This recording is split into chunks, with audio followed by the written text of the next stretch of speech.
Ay, alas 11 pa lang. Makulimlim ang panahon. Yung baga na naman ang dami pa sinampay. Problema na naman kung saan na naman isasampay ulit ang mga ito. Kung saan na naman kaya. Kaslada bunagam Ay. Limot na nga lakay din na minsan. Ay, iso.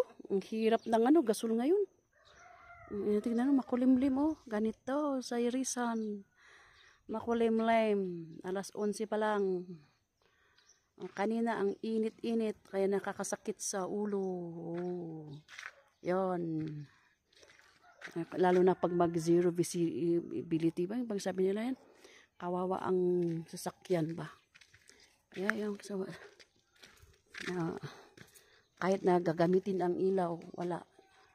Kailangan, kung minsan kailangan may taga-sabin, kaliwa. Yeah.